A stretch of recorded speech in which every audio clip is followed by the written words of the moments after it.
Nós, quando abordamos o tema tentação, eu acho que o Sérgio optou por um caminho de muito esclarecimento para todos nós sempre imaginamos aquelas ideias atávicas de um pequeno demôniozinho do lado esquerdo e um anjinho do lado direito, cada qual fazendo as suas sugestões. E essa imagem, essa pintura, não sai da mente das pessoas. De modo que a palavra tentação é sempre associada a um ambiente religioso e a ideias religiosas que já ficaram no passado. Quem dera se a tentação fosse assim algo tão simples. Se ela se resumisse a duas personalidades, uma totalmente voltada para o bem e outra totalmente voltada para o mal, que estivessem a nos influenciar como se fosse uma campanha política, tentando obter o nosso voto e a nossa adesão. Não é tão simples assim. Eu gosto da maneira muito carinhosa e divertida com que Chico Xavier se refere à tentação.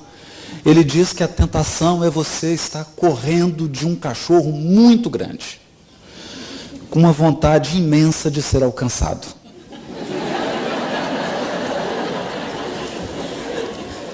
Porque a tentação tem um componente forte do desejo. Tentação significa que há uma divisão. Um lado do nosso psiquismo deseja ardentemente repetir, viver novamente, experimentar, extrair prazer daquela experiência. E um outro lado, já mais consciente, já mais esclarecido, mais fortalecido, sabe que é preciso avançar. Avançar. Portanto, nós queremos conduzir essa reflexão de hoje de uma maneira mais leve, sem instilar qualquer sentimento de culpa e sem partir por um discurso também moralista, de estabelecer regras ou de julgar o passado, lembrando Paulo de Tarso quando diz: graças a Deus já somos o que somos. E nós só somos o que somos porque trilhamos os caminhos e vivemos vastas experiências ao longo da evolução. Algumas que trouxeram muitas alegrias para o nosso coração, outras que trouxeram imensas tristezas, mas o certo é que nos tornamos experientes. Porque a angelitude, a pureza da alma, não é conquistada por espíritos de cristal ou de açúcar. O anjo é feito de adamantium. Ele é forjado na luta, na renúncia, no sacrifício, no trabalho, na disciplina. Conhece a desilusão e a amargura de perto. As entidades angélicas têm uma profunda compaixão pelo nosso piso de experiência evolutiva, porque sabem exatamente o que é estar na posição em que estamos.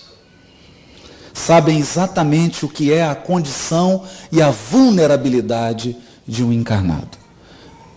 E é sobre esse ponto agora que a gente gostaria de navegar. A vulnerabilidade do encarnado. Há uma passagem do Evangelho em que Jesus se refere: na verdade, o espírito está pronto, mas a carne é fraca. E Emmanuel, na sua lucidez, define o espírito como representando a nossa fonte, o nosso núcleo divino. Aqueles potenciais que lembram esse maravilhoso vídeo de divulgação do Congresso da FERGS, agora em outubro, em Gramado. Uma planta, uma semente que vai desabrochando, porque nós temos o DNA de Deus em nós. Nós somos imagem e semelhança do Criador. Fomos destinados à pureza e à perfeição relativa da criatura. Preparados para uma felicidade sem mescla, evidentemente que será alcançada num processo árduo e longo de construção de si mesmo, porque a evolução respeita um princípio da lei divina, que é o espírito de sequência da natureza. A natureza tem um espírito de sequência. Toda a realidade começa na semente, desabrocha, se torna uma grande árvore, até que ofereça frutos. E a espiritualidade superior também não é diferente. Mas se essa é a característica do espírito, nós temos também a da carne. E não nos enganemos, diz Emmanuel, em uma de suas mensagens. Quem dera se a carne fosse apenas o corpo físico. Não é sobre isso que nós estamos falando. O corpo físico é apenas uma condensação fluídica, uma condensação de energias que nos permite operar no mundo material. O corpo é uma veste, uma emanação, uma consequência do nosso corpo espiritual. Mas ele é um instrumento que não é nem culpado, nem tem o mérito das nossas escolhas. O corpo é uma tela que reflete com fidelidade a nossa consciência espiritual. Quando o Evangelho se refere à carne, está dizendo a um conjunto de características do ser encarnado. A carne como representando vulnerabilidade. Vulnerabilidade. E o que significa isso? Estar encarnado é, por exemplo, independente de ter algum débito, tropeçar nessa escada e quebrar uma perna. Estar encarnado pode representar viver de uma maneira mais drástica o processo de envelhecimento. A impermanência. Saber que do berço ao túmulo nós somos peregrinos e experimentamos esse estado de impermanência. Eu não sei quanto tempo permanecerei encarnado. Não sei quanto tempo os meus vínculos estarão ao meu lado. Pessoas que nos sustentam, que nos nutrem magneticamente, espiritualmente, podem ser convidadas essa noite a regressarem ao mundo espiritual. Mas há outros elementos que devem ser considerados. Ao estarmos encarnados, não estamos de posse de toda a nossa memória. Isso faz muita diferença. No sentido positivo e no sentido negativo. No sentido negativo, porque se pudéssemos lembrar de todos os nossos vínculos de sofrimento e de todas as nossas ações inconsequentes, talvez nós não tivéssemos um sorriso tão espontâneo. E como o Criador preza a espontaneidade, como o Criador vela pelo nosso sorriso, pela nossa alegria, Ele nos permite a bênção do esquecimento. Poder olhar para alguém sem recordar-se dos equívocos já cometidos na relação. Poder recomeçar, de novo, reconstruir, refazer, reconstituir, recompor o destino, sem julgamentos, sem condenações, sob as bênçãos do esquecimento. Mas há outro lado também. Não lembramos com nitidez das nossas potencialidades. Elas fluem para o nosso consciente como intuições, aptidões. O que a mentalidade vulgar chama de talentos, mas que na verdade são aquisições. Se nós pudéssemos lembrar com nitidez de todos os idiomas que nós já falamos, o que seriam das escolas de idiomas? Imagine. Então estamos como que num processo de memória reduzida. Apagados. Outra questão muito importante. Ao encarnarmos, não temos uma sustentação magnética mais direta daqueles espíritos do nosso círculo familiar que já se encontram em estágios mais avançados. Isso nos conduz a duas situações. Primeiro, uma situação de saudade. De de vontade de ser nutrido novamente, de poder estar ao lado desses corações que nos amam profundamente, mas que avançaram ao passo que nós preferimos estacionar. Eles nos nutrem, nos amparam, mas como estamos na carne, a nossa percepção, a nossa capacidade de usufruir em toda a sua pujança dessa nutrição magnética é menor. E é por isso que a entidade angélica responsável pela encarnação de Alcione, quando ela se propunha a encarnar para resgatar uma alma muito querida do seu ciclo de relações, ele diz para ela: partes numa missão arriscada. Você tem consciência de que na carne, embora a sua condição espiritual, vai experimentar carência, solidão, necessidade de aprovação, necessidade de acolhimento, necessidade de envolvimento. Você partilhará de todas as necessidades da condição humana. E não se engane, entre elas, deixa subentendido, nas entrelinhas, o próprio desejo de ser mãe. Cruzará com seres com os quais possui vínculos afetivos muito fortes. E não se esqueça, Alcione, vários partem desta esfera em missões arriscadas como as tuas e não conseguem regressar de pronto. É esse conjunto de vulnerabilidade que Paulo de Tarso, aproveitando a fala de Jesus, dá o nome de carne. Não tem muito a ver com o corpo físico, mas tem muito a ver com aquele primeiro andar que o Sérgio nos disse. A necessidade de conservação, o instinto de reprodução, o instinto de destruição.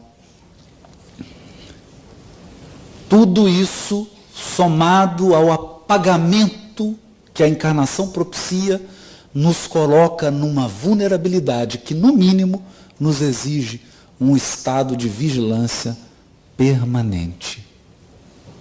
Permanente. E é aí que entram os processos de tentação. Os mecanismos da tentação. É bom lembrar que, se você não sofre nenhuma tentação, talvez isso seja um indício perigoso de que você já tombou sobre ela. Já se entregou tanto que não há mais nada a ser tentado. Ou, e é sempre bom fazer essa exceção, você já atingiu a região das consciências angélicas. Então, tendo algum anjo aqui na plateia, por favor, me perdoe. Eu talvez não entenda muito o fato de você estar aqui ouvindo essa palestra, mas, por favor, vibre por nós. Mas se compartilha a experiência conosco, viver o processo da tentação é natural na evolução. É lei natural. É lei física. Por quê? Simples. Nós aprendemos isso nas aulas básicas de física, lei de ação e reação. Mas aprendemos na doutrina espírita algo profundo. A lei natural é a mesma lei moral. E a lei moral é a mesma lei natural. Não existe uma lei natural e uma lei moral. Portanto, Newton é um sacerdote. Quando Newton estabeleceu as suas equações e as suas 3 leis, ele estava falando de evangelho. E de física também, porque não tem diferença. A lei divina ou lei natural é a mesma. É a mesma. Porque há um só Deus. Um só Deus. Uma só lei. Há um plano de unidade na infinita diversidade da criação. Isso significa que, toda vez que eu instauro um movimento novo, eu preciso dar conta da inércia. Claro. Se você está dirigindo um carro a 100 km por hora e precisa reduzir para 40 km por hora, o que acontece? Você vai reduzir imediatamente, mas sofrerá simultaneamente a inércia do movimento anterior. Da mesma maneira, se você conduz um carro a 20 km por hora e acelera a 100, mudou o movimento, sofrerá a inércia do movimento anterior. Como que nós sentimos isso? Como que alguém sente isso? Não importa se ele sabe de física, se ele sabe de doutrina, isso não importa. Ele sente um solavanco para frente ou um solavanco para trás. E isso significa experiência da lei de Deus. Portanto, toda vez que eu saio de um processo psíquico que pode ter durado 5 existências e ingresso num novo movimento psíquico, há uma inércia do movimento anterior.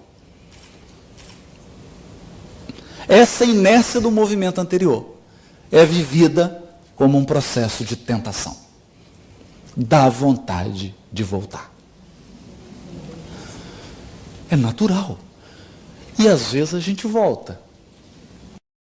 Às vezes volta várias vezes, até ter força moral suficiente para sustentar o movimento novo. É assim que a criatura que teve 5, 10 existências, envolvidas em situações de poder, ao voltar nessa existência, e ao se propor uma nova experiência, agora não mais centrada no desejo de poder, mas em outra proposta acolhida por ela, ela vai experimentar a inércia. E quando se percebe, enxerga-se repetindo velhos padrões de conduta, velhos padrões de crença, comportamentos inconscientes. Essa é a tentação. É natural. Não imaginemos que há um Criador julgando, que há um Criador recriminando, porque nós somos integralmente amados e respeitados por Deus. Integralmente amados e respeitados. Quer você avance, quer você regresse. Quer você avance, quer você estacione. O amor de Deus permanece inalterável. Porque isso integra a nossa experiência individual. E a experiência evolutiva, ela é pessoal, individual e intransferível. Não há empréstimo de aquisições espirituais. Há intercessões. Intercessões. Mas as intercessões integram o regime do amor de Deus, que sempre nos socorre, sempre nos reergue. Quem se propõe a uma evolução consciente está sempre em tentação. Está sempre lidando com comportamentos, com hábitos, cujas raízes se estendem ao profundo do nosso psiquismo, cujas raízes têm origem em experiências remotas do nosso espírito. É a nossa história, é a nossa genealogia. Assim, quando o Evangelho fala das multidões que seguiam Jesus, nós podemos imaginar, num plano social, várias criaturas seguindo Jesus. Mas se transferirmos essa observação para o plano interno, veremos em nós uma multidão. Porque o Haroldo de hoje é filho de alguém na encarnação passada. Mas esse alguém é filho de alguém da anterior. E assim eu vou numa cadeia regressiva e nós podemos voltar 20, 30, 40 reencarnações para trás. E eu perceberei, e o Sérgio está aqui, a gente vai conversar sobre isso e vai ajudar mais, porque não é a minha área, aqui está um juiz metido à besta querendo falar de psique. Não é? Mas nós estamos só dando um enfoque do Evangelho aqui, baseado nos textos, né, e tremendo as pernas. Se estiver falando algum conceito impróprio, Sérgio, você levanta a mão, pelo amor de Deus. Não é? A verdade é que há uma multidão dentro de mim. Uma multidão. E não é só uma multidão de personalidades. Porque se há um eu profundo, se há algo central em mim, que não é o Haroldo, que não é o Sérgio, é uma consciência que observa, porque o Sérgio ele consegue se observar. Eu consigo, você consegue se observar. O que você pensa, o que você sente, como você se comporta, quais são seus hábitos. Se você dá conta de observar, é porque você não é aquilo que está observando. Você não é os seus sentimentos. Não é os seus pensamentos. Há algo profundo e anterior. Há um ser divino, que é a sua essência. Ou um núcleo divino, desabrochando, acordando. E quando esse núcleo olha para a personalidade de Haroldo, o que ele vê? Ele vê alguém com 1 e tanto, de cor tal, de cabelo tal, brasileiro, nasceu em Minas Gerais, exerce a profissão tal. Mas se esse eu profundo olha para a encarnação anterior, o que ele vai ver? Uma outra pessoa. Então, se nós colocarmos em fileira aqui 20 encarnações suas, você ficará surpreso em saber quantas coisas você já foi. Quantas posições você já ocupou. E nós vamos tornar isso ainda mais complexo. Em cada personalidade que você animou, você tinha um círculo de relações. Você estava num contexto social. Você estava em um contexto cultural. Você agia segundo padrões do grupo onde você estava. E, principalmente, você atuava segundo o horizonte de evolução da humanidade naquele período. Porque não imagine que numa encarnação sua na Idade Média, você tivesse a percepção e a compreensão que você tem hoje em Porto Alegre. Não é assim. O certo é que quando soma isso tudo, mistura, é um desafio. É um desafio. É um desafio por quê? No livro Caminho, Verdade e Vida, capítulo 129, Emmanuel encerra uma mensagem, Origem das Tentações, dizendo assim, sutil, recorda-te de que cada dia tem situações magnéticas específicas. Hã? Como assim? Cada dia tem situações magnéticas específicas? Considera a essência de tudo o que te atraiu no curso das horas. Tudo o que te atraiu no curso das horas. E eliminarás os males próprios, atendendo ao bem que Jesus deseja. Como assim? Todo dia vivemos circunstâncias que funcionam como ímãs, possuem uma força atrativa. Mas adivinhe, coloque uma cesta de diamante na frente de um cavalo. Experimenta tentar o cavalo com isso. Não vai conseguir.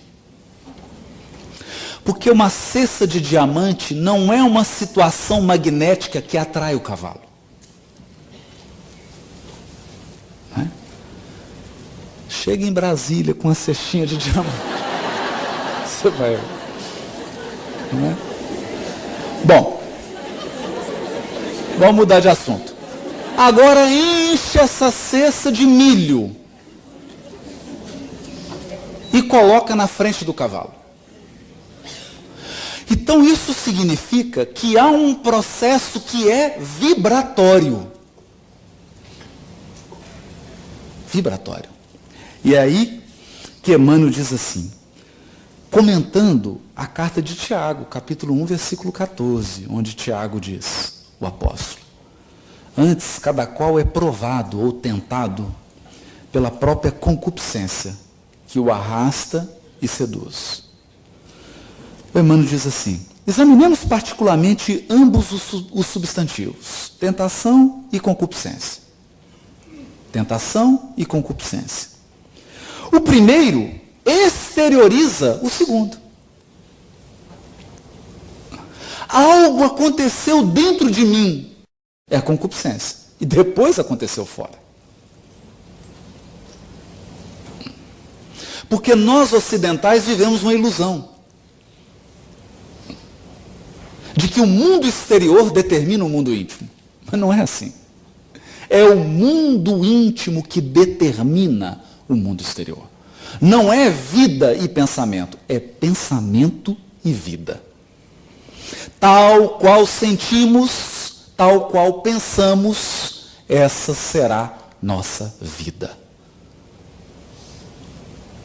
Então a tentação é a exteriorização da concupiscência. E o que é então a concupiscência? Diz Emmanuel, o fundo viciado e perverso da natureza humana primitivista. Fundo viciado e perverso. Aqui nós temos dois componentes, vício e perversidade. Vício é algo que passou da medida. Nós dificilmente encontramos animais viciados. O instinto é preciso.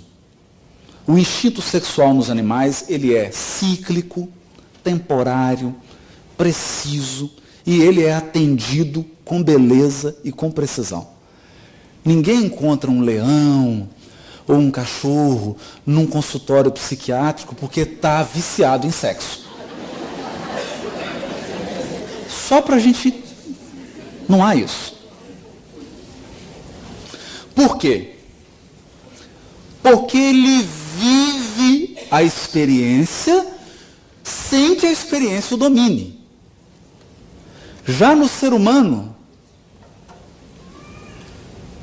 que entrou na sensação, há um componente muito especial. E ele se chama desejo. Desejo. E o desejo tem uma característica muito especial. Ele é insaciável. Insaciável. O desejo, se não for conduzido, se não for direcionado com sabedoria e com autodomínio, por isso que o Sérgio colocou aquela frase bonita de Kardec. O que é a obsessão? É o domínio que um espírito exerce sobre outro. Domínio. Mas ele só exerce esse domínio porque a criatura não tem autodomínio. Autodomínio. Ninguém vive sem desejo, porque o desejo é a mola propulsora da evolução. Ele é o motor do barco. É ele que impulsiona o nosso psiquismo. E é ele que dá euforia, alegria de viver. É isso? Você corrige aí. Ele propulsiona. A questão é, não basta o motor do barco, precisa do leme. Imagina um barco com um motor possante sem leme. Conduz para um penhasco. A questão é, ao longo da nossa experiência reencarnatória no orbe, nós fomos escravos do desejo. Mas não foi 1, 2, 3, 4 encarnações, não. Nós estamos falando de 50, 100. Tem gente aqui que está desde capela, ou seja, há 40 mil anos veio parar aqui, 25, 40 mil, e está aqui. E eu não sabia contabilizar quanto tempo ele ficou lá. Então, essa submissão ao desejo gera um fundo psíquico viciado, gera uma frouxidão da vontade, uma incapacidade de autodomínio e, pior, uma inconsciência. Porque, como diz um pai da igreja, só pode ser salvo aquilo que é reconhecido. Se eu não reconheço a sombra, se eu não reconheço a minha fragilidade, não posso regenerar. Porque ninguém regenera o que não reconhece.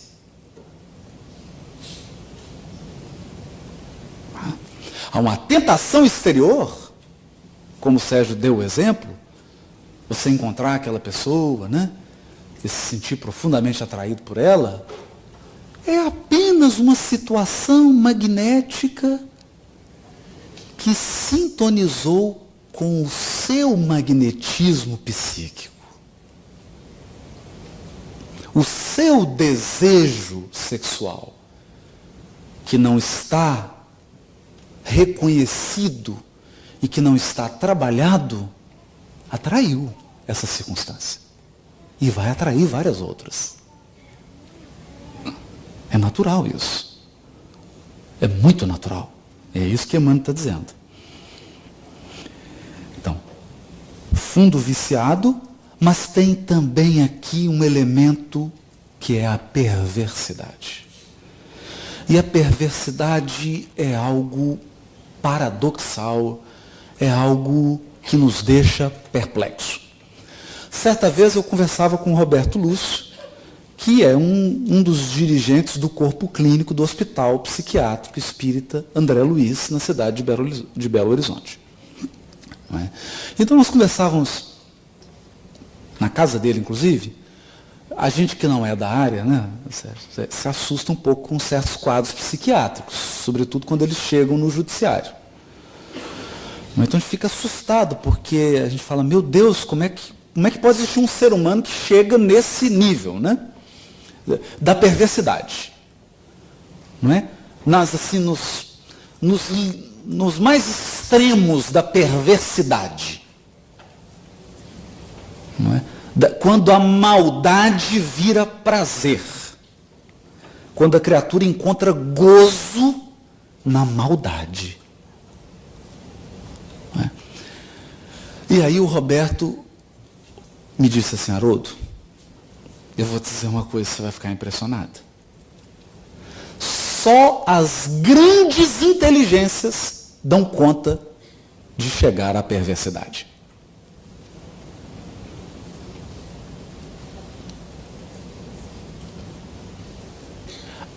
Uma criatura simples, que está no estágio mais mediano da evolução, que não tem um desenvolvimento da inteligência tão profundo, não chega a esses patamares de perversidade, não dá conta. Para chegar num patamar de perversidade, você tem que fazer um completo descolamento de razão e sentimento. Só grandes inteligências. Se alguém tem dúvida, eu recomendo que leia o livro Libertação e estudem o nosso companheiro Gregório.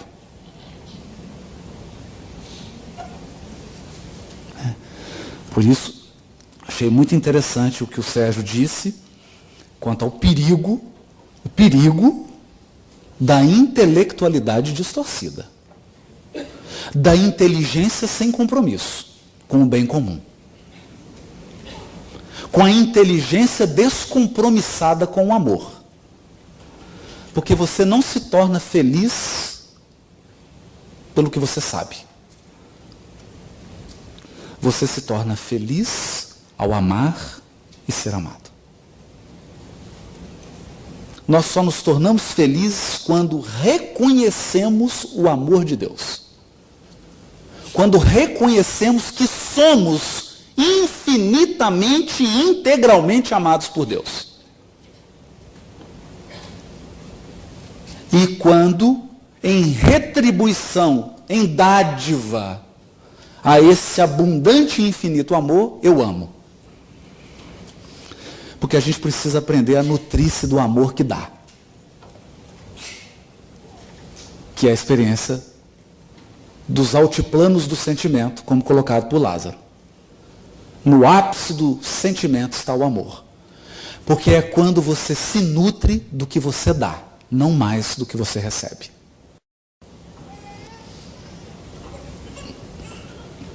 Até lá,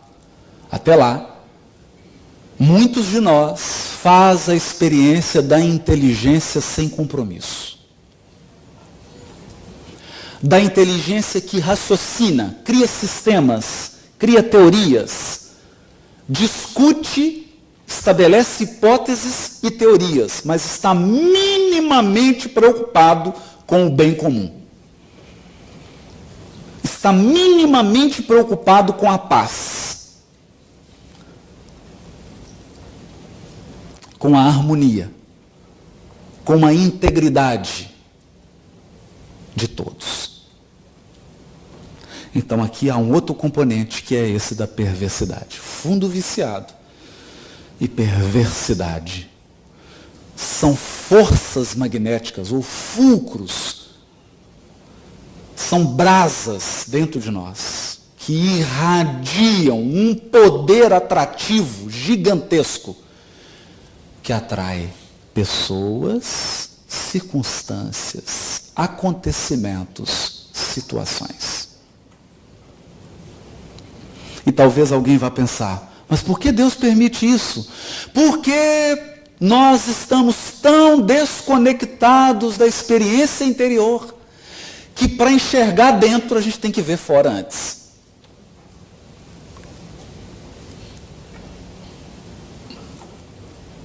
É a evolução feita aos tropeços. Eu preciso cair 20 vezes para perceber que eu estou mancando.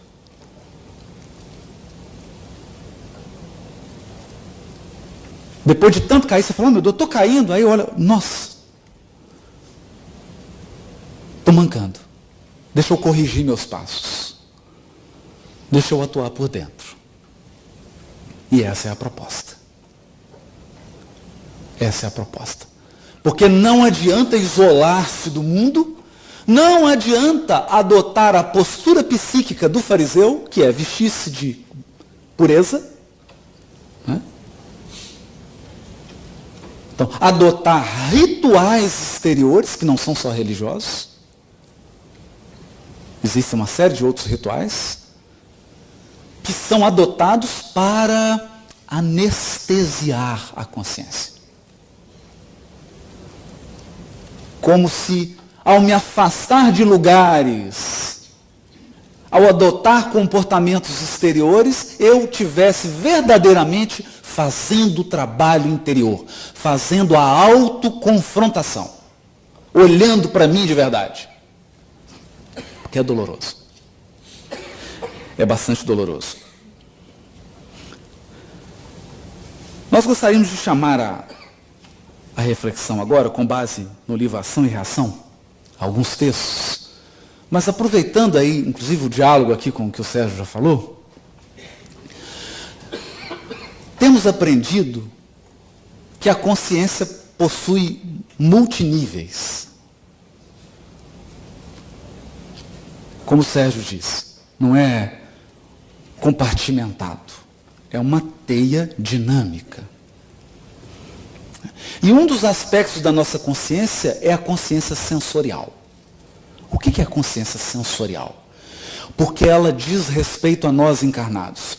Significa que, se eu estou preso a um nível de consciência sensorial, eu só faço o que é agradável e fujo do que é desagradável. Então, se dá prazer, eu faço. Se não dá prazer, eu não faço. É a consciência puramente apegada aos sentidos. Mas para desenvolver senso moral, é preciso ter coragem de sobrepujar a nossa consciência sensorial. Significa que você acorda em Porto Alegre e está aquele clima ameno, 5 graus. Ameno para o Rio Grande do Sul, né? Em Minas Gerais, se chegar a 5 graus, o governador decreta estado de calamidade pública e ninguém sai na rua. 5 graus em Minas, né? Então, 5 graus, aquela chuva, 6 horas da manhã, toca o despertador. Domingo,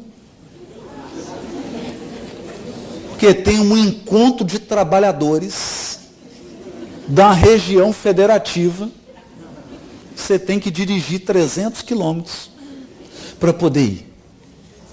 Então vamos lá. Qual que é o primeiro impulso sensorial? Meu Deus, quero ficar quieto aqui, né? Tira esse despertador. Quem vai querer abandonar aquela sensação do edredom, aquela coisa gostosa, que o melhor sono, esse assim das 5, das 6 da manhã, não é? Aquela coisa maravilhosa, no frio lá fora, você quente aqui. Aquela sensação, o que faz abandonar todo esse estado de agradabilidade sensorial? O senso moral. O senso do dever. Por quê? A consciência moral se orienta por outro padrão. O bom nem sempre é agradável. O bom nem sempre é agradável. Mas isso é senso moral. Por isso Kardec dizia: compreende melhor o espiritismo quem tem o senso moral desenvolvido. Porque a consciência que ainda está no nível sensorial tem muita dificuldade de entender o espiritismo. E mais dificuldade ainda de entender o evangelho. Falando, esse povo de evangelho só vem falar de cruz, pelo amor de Deus. É só sofrimento. Não é. Não é. Você não adquire um título de competência sem senso moral, sem disciplina. Porque é chato mesmo. Um pianista que se apresenta num grande concerto, que estuda 8 horas por dia, é chato mesmo. É muito chato. É agradável você fazer um dia, fazer outro, mas fazer todo dia. O grande violonista Segovia dizia o seguinte: se eu ficar um dia sem tocar, não percebo muito. 2 dias eu percebo. 3 dias a plateia percebe.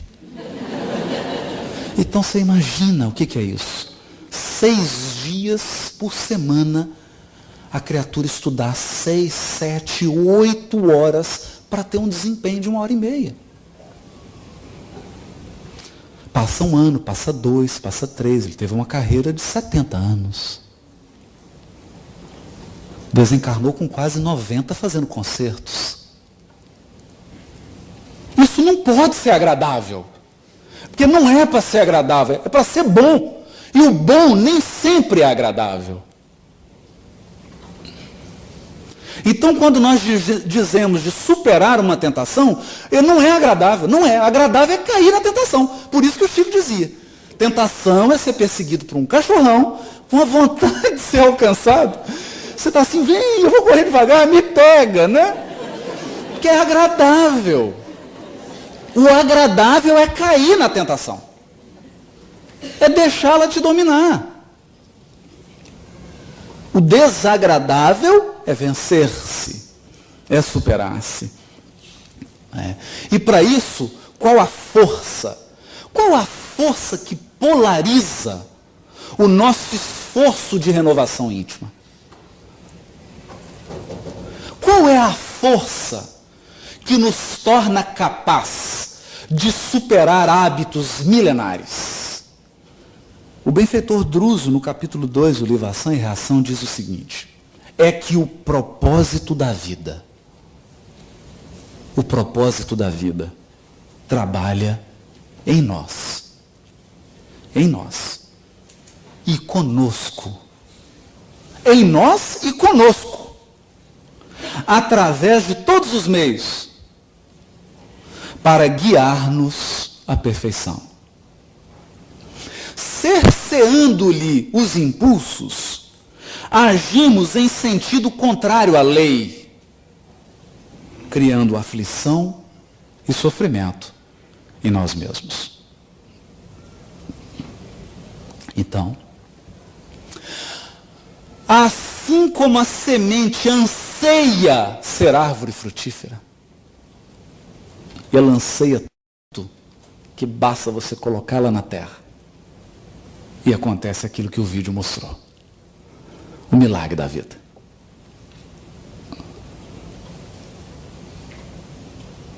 Tudo que é vivo anseia por expressar os seus máximos potenciais. Então, cada um de nós aqui sabe, lá no fundo, mas é lá no fundo mesmo, que é um ser angelical. E essa certeza, essa memória, essa lembrança, gera um impulso. Por quê? Porque representa Deus agindo na minha consciência. O lugar onde Deus mora é dentro de mim. Ele é essa força que trabalha em nós e conosco. Em nós e conosco.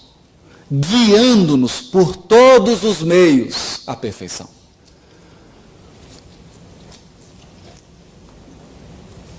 Todas as plantas da terra crescem buscando a luz. Você pode colocar num vasinho, feijãozinho, e ela vai subir procurando a luz. A vida é essa procura. E nós, seres humanos, não nos sentimos plenamente felizes e realizados se não realizarmos os nossos máximos potenciais. É da nossa natureza. É da nossa natureza. Dentre esses potenciais divinos estão o potencial de amar, o potencial de renunciar, o potencial de aprender, o potencial de cooperar com Deus.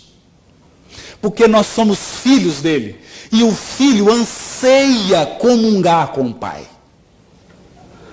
Há uma fome de amor em todos nós, que é insaciável e insubstituível por qualquer criatura. Você pode estar com a sua alma gêmea e sentir um vazio interior, um vazio interior. Porque esse vazio só pode ser preenchido por Deus. É a nossa sede de comunhão com o Pai. É um propósito que nós podemos cercear esse impulso? Podemos. Podemos tamponá-lo? Podemos. E isso faz o quê? Isso gera aflição e sofrimento em nós mesmos. Porque não é questão de cumprir uma pauta moralista de conduta. Não é questão de atender padrões e requisitos. É uma questão de ser você. É impossível ser feliz sem realizar os máximos potenciais que estão dentro de nós. Não tem jeito. Nós ansiamos por expressar essas potências divinas. E é por isso que Kardec, na questão 621, pergunta assim: onde está escrita a lei de Deus? Na consciência. Ele fala, se está escrito na consciência, por que Deus permite que ela seja escrita? Os homens se esqueceram e a menosprezaram. Quis Deus que eles se lembrassem. Então, voltar para esses impulsos interiores é lembrar da lei.